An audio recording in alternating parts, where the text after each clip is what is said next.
AP రాష్ట్ర ప్రభుత్వ ప్రధాన కార్యదర్శిగా సీనియర్ ఐఏఎస్ అధికారి నీరబ్ కుమార్ ప్రసాద్ నియమితులయ్యారు. ఈ రోజు ఉదయం సీఎస్ గా ఆయన బాధ్యతలు తీసుకున్నారు. ఇప్పటి వరకు ఈ పదవిలో ఉన్న కేఎస్ జవహర్ రెడ్డి గురువారం సెలవుపై వెళ్లారు. ఆయన ఈ నెల పదవీ విరమణ చేయనున్నారు. నీరబ్ కుమార్ బుధవారం ఉండవల్లి నివాసంలో టీడీపీ అధినేత చంద్రబాబుని మర్యాదపూర్వకంగా కలిశారు.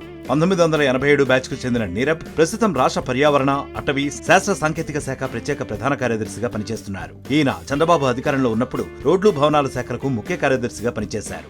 ఆ పనితీరును మెచ్చే చంద్రబాబు ఇప్పుడు ఆయన్ని రాష్ట్ర ప్రధాన కార్యదర్శిగా నియమించారు.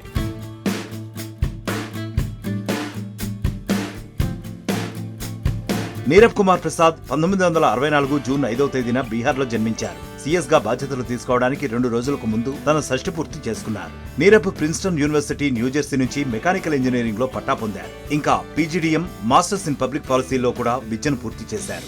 కేవలం 23 సంవత్సరాల వయసులోనే ఐఏఎస్ గా సెలెక్ట్ అయ్యారు. నీరబ్ కుమార్ ని కాదని అతని కన్నా 3 ఏళ్లు జూనియర్ అయిన జవహర్ రెడ్డిని వైఎస్ జగన్ సీఎస్ గా నియమించారు. నీరబ్ కుమార్ పదవీ కాలం ఈ నెల 30న ముగియనుంది. అయితే సీఎస్ గా నూతన ప్రభుత్వం ఏర్పాటు అయ్యేంత వరకే ఉంటారా, లేదంటే చంద్రబాబు అతని పదవీ కాలాన్ని పొడిగిస్తారా అనేది చూడాలి.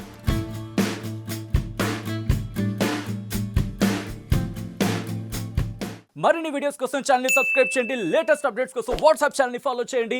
అండ్ లింక్ డిస్క్రిప్షన్ లో ఉంది.